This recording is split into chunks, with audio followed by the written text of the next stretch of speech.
Car വാങ്ങാൻ നിങ്ങൾക്ക് plan ഉണ്ടോ? ന്യൂ ഇയർ ഒക്കെ ആകുമ്പോഴേക്കും പുതിയൊരു കാറൊക്കെ വാങ്ങാനുള്ള പ്ലാൻ ഉണ്ടെങ്കിൽ ഒട്ടും വൈകണ്ട, ഈ മാസം തന്നെ വാങ്ങിക്കോളൂ. പുതുവത്സരത്തിൽ എല്ലാ കാറിനും വില കൂടും. എല്ലാ പ്രമുഖ കാർ നിർമ്മാണ കമ്പനികളും വില കൂട്ടുമെന്ന് പ്രഖ്യാപിച്ചു കഴിഞ്ഞു. ക്വിക്ക് അപ്ഡേറ്റ് നോക്കാം. എബിനെ, നീ അറിഞ്ഞായിരുന്നോടാ, കാറുകൾക്കൊക്കെ വില കൂടാൻ പോവാണ്. ഈ അടുത്ത മാസം 2025 ജനുവരി 1 മുതൽ നമ്മുടെ കാറുകൾക്കൊക്കെ വില കൂടും. എന്തുകൊണ്ടാണെന്ന് എനിക്ക് സംശയം തോന്നും.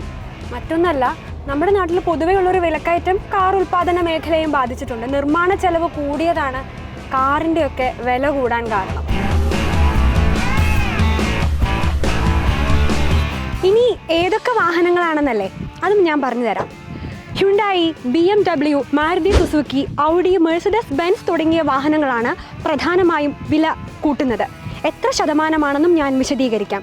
ഏതാണ്ട് 25,000 മുതൽ 3-4% വരെയാണ് ഈ വാഹനങ്ങളൊക്കെ വില കൂട്ടുന്നത്. എങ്ങനെയാണെന്നല്ലേ പറഞ്ഞു തരാം.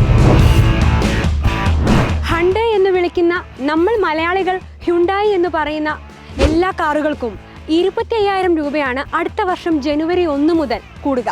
നിസാന്റെ ഏറ്റവും പുതിയ പതിപ്പായ മാഗ്നൈറ്റിനും 2% വരെയാണ് വില കൂടുക. നിസാന്റെ ഇന്ത്യൻ നിർമ്മിത SUV ആണ് മാഗ്നൈറ്റ്. ഔഡി കാറുകളുടെയും SUVകളുടെയും വില ഏതാണ്ട് 3% വരെയാണ് അടുത്ത വർഷം മുതൽ വർദ്ധിക്കുക.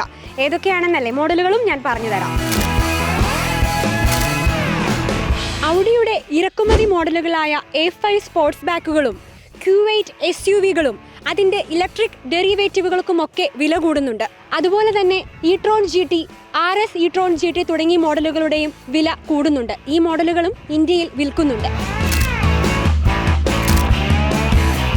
പുതുവർഷത്തിൽ ഇന്ത്യയിൽ ഉൽപ്പാദിപ്പിക്കുന്നതും വിദേശത്തു നിന്ന് ഇറക്കുമതി ചെയ്യുന്നതുമായ BMWകൾക്ക് 3% വരെ വില വർദ്ധിപ്പിക്കുമെന്നാണ് കമ്പനി അറിയിച്ചിരിക്കുന്നത്. ഏതൊക്കെ മോഡലാണെന്നല്ലേ?